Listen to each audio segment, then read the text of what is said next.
ఐఐటీలో IIITలో BTech చేయాలనేది మీ డ్రీమా? అయితే ఇది ఇండియాలో ఒకే ఒక యూనివర్సిటీ వల్ల సాధ్యం. అదే జేకే లక్ష్మీపతి యూనివర్సిటీ. ఇప్పుడే సంప్రదించండి. తమ్ముడు సహ ప్రచార కార్యదర్శి ఎస్ రమేష్ గారిని ఆహ్వానిస్తున్నాను. తల్లి తమిళానికి వందనం. నా ప్రాణమైన నాయకుడు తలపతి గారికి ప్రాణవందనం. మా నాయకుడికి జన్మనిచ్చిన తల్లిదండ్రులకు, ఈ వేదికపై ఉన్న మిత్రులందరికీ నా వందనాలు.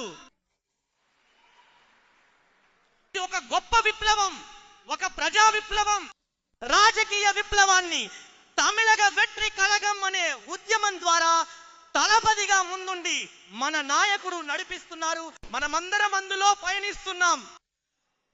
విప్లవం సాధారణ పదం కాదు, అది ఒక శక్తి, ఒక భావోద్వేగం, ఒక మార్పుకు నాంది, అంతం లేని ఒక ప్రయత్నం. అసలు ఈ విప్లవం ఏం చేస్తుందో తెలుసా? ఈ విప్లవం అణచివేతలను అణిచివేస్తుంది, అన్యాయాలను నాశనం చేస్తుంది. ప్రజల మనసుల నుండి ఈ విప్లవం మొదలై అదే ప్రజల సంక్షేమాన్ని మెరుగుపరుస్తుంది. ఇటువంటి గొప్ప విప్లవంలో మన నాయకుడు మనల్ని కూడా ఒక భాగంగా మార్చారంటే మనం మన నాయకుడికి తిరిగి ఏం చేయబోతున్నాం? నాయక, ఒక్క విషయం మాత్రం చెప్పుకుంటున్నాను. ఈ విప్లవం విజయం వైపు చేరే వరకు ఒక్కరోజు కూడా మార్గం తప్పము, దారి తప్పము, ఒక్కరోజు కూడా కళ్ళు మూసుకోమని ఈ వేదికపై నేను గట్టిగా చెప్పుకుంటున్నాను. సరే, ఇప్పుడు విప్లవం అవసరం ఏంటి? మన నాయకుడు ఎందుకు కావాలి, మన కళగం ఎందుకు కావాలి అని చాలా మంది అడుగుతారు. వారికి మనం చెప్పడం కంటే ఈ రోజు ప్రజలే సమాధానం చెబుతున్నారు. ఏం చెబుతున్నారో తెలుసా? కడుపులో ఉన్న ఆడపిల్ల నుండి వయసైన అవ్వ వరకు ఆడవాళ్లకు భద్రత లేని పాలనను నడుపుతున్న ఈ పాలకులు మాకొద్దు. తమ ఇంటి ఆడవాళ్లకు అన్నగా, తమ్ముడిగా, కొడుకుగా భద్రత ఇవ్వడానికి మా నాయకుడు తలపతి గారే కావాలని ప్రజలు గట్టిగా కోరుకుంటున్నారు. ప్రతిరోజు ఘోరమైన హత్యలు, దోపిడీలు, ఇంకా లైంగిక నేరాలు జరుగుతూ ఉన్న ఈ సమాజంలో శాంతి భద్రతలు కాపాడకుండా చోద్యం చూసే పాలకులు మాకు అవసరం లేదు.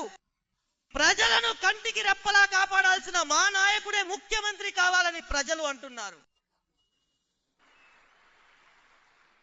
తమిళనాడులోని యువతను అంతా చదివించడానికి విద్యా సంస్థలను ఏర్పాటు చేసి వాళ్లను పెంచాల్సిన తండ్రులందరూ యువతను నాశనం చేయడానికి మద్యం దుకాణాలను తెరిచి వీధులన్నీ మద్యం దుకాణాలతో నింపి యువతను నాశనం చేస్తున్న తండ్రులు మాకు అవసరం లేదు.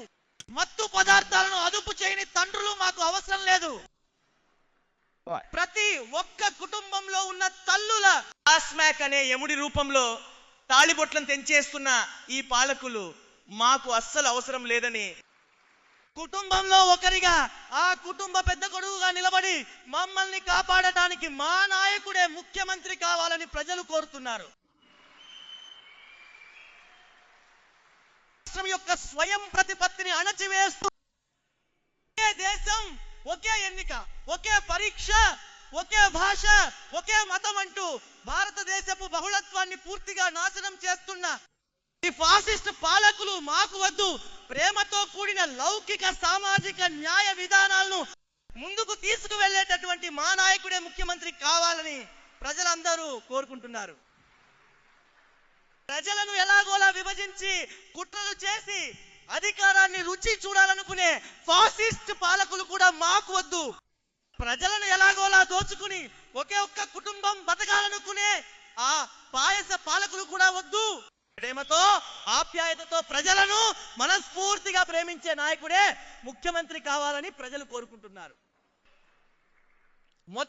మొత్తానికి ఈ ప్రజాస్వామ్యాన్ని గొయ్యి తీసి పాతి పెడుతున్నటువంటి ఈ కేంద్రంలోని బీజేపీ, రాష్ట్రంలోని డిఎంకే ఇక తమిళనాడుకు అవసరమే లేదు. ప్రజాస్వామ్యాన్ని, ఈ ప్రజలను కాపాడేటటువంటి మా ప్రజాస్వామ్య నాయకుడే మాకు కావాలి అని ప్రజలు అడుగుతున్నారు. ఇదిగోండి, ఈ రోజు ప్రజల అభిప్రాయం ఇదే విధంగా ఉంది. నాయకుడు ఎంజీఆర్ తర్వాత తన సొంత అభిమానులను, కోట్లాది ప్రజలను ఓటర్లుగా, ఈ సంఘం యొక్క సహచరులుగా మార్చగల ఏకైక మహాశక్తి ఉన్న నాయకుడు మన నాయకుడు. వెంటనే ఒక గుంపు ఓకే ఎంజీఆర్ అని బయలుదేరింది. ఎంజీఆర్ లాగా వస్తారా అని అడుగుతారు. మా నాయకుడే స్వయంగా చెప్పారు ఎంజీఆర్ అంటే ఒక్కరే అని. కానీ ఈ రోజు నేను స్పష్టంగా చెబుతున్నా, ఎంజీఆర్ లాగే ఒక్కరే, ఆయనలా రాలేరని. ఈ రోజు ఎలాగైతే మాట్లాడుతున్నారో ఇంకో 100 ఏళ్లకైనా తలపతి అంటే ఒక్కరే, అసలు నాయకుడు అంటే ఒక్కరే. ఆయన లాంటి ముఖ్యమంత్రి మళ్ళీ దొరకరు, ఆయన లాంటి మంచి పరిపాలన ఇవ్వలేరు అని భవిష్యత్తు తరాలు మాట్లాడుకునేలా మన నాయకుడు తలపతిగా ఉంటారు.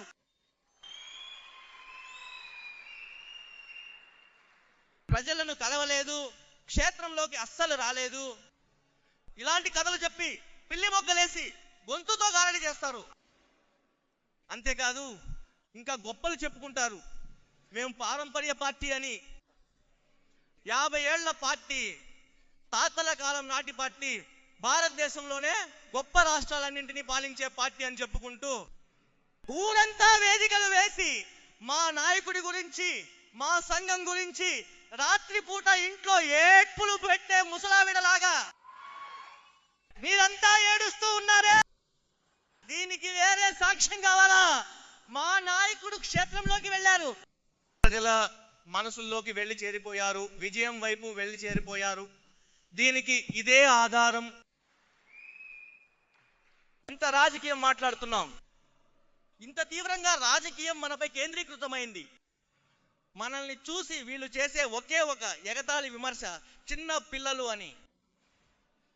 చిన్న పిల్లలు మాట్లాడుతున్నారు, చిన్న పిల్లలు పార్టీలో ఉన్నారు, ఇలా మాట్లాడుతున్నారే. వేదికల మీదకి ఎక్కి నాటకాలు వేసి ప్రజలను మోసం చేసి యువత రాజకీయాల్లోకి రావాలి, రాజకీయాలు కొత్తగా మారాలి, కొత్త రక్తం ఎక్కించాలి అంటూ మాట్లాడి ఈరోజు మిమ్మల్ని ప్రశ్నిస్తుంటే, మాలాంటి యువతను చిన్నపిల్లలు అంటున్నారంటే మీ భయం మాకు బాగానే అర్థమవుతోంది, మీ భయం మాకు అర్థమవుతోంది.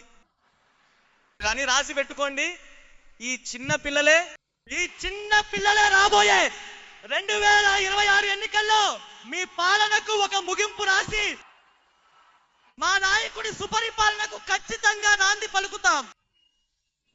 ఇది జరిపి తీరుతాం. ఎన్ని అడ్డంకులు, బెదిరింపులు, హెచ్చరికలు వచ్చినా మేము భయపడం. ఎన్నికల రంగంలో మీ కథను ముగించే వరకు అస్సలు విశ్రమించం.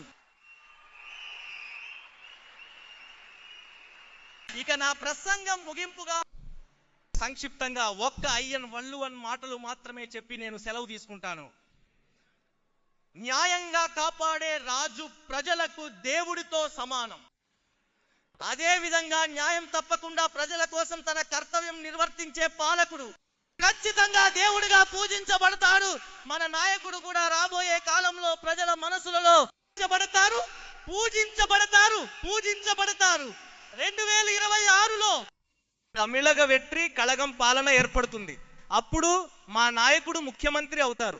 మంచి పాలన అందిస్తారనడంలో ఎలాంటి సందేహం లేదు. ఈ అవకాశం ఇచ్చిన నా ప్రాణమైన నాయకుడికి, ప్రియ ప్రధాన కార్యదర్శి అన్నన్ ఆనంద్ గారికి అందరికీ ధన్యవాదాలు తెలిపి సెలవు తీసుకుంటున్నాను. విజయం నిశ్చయం.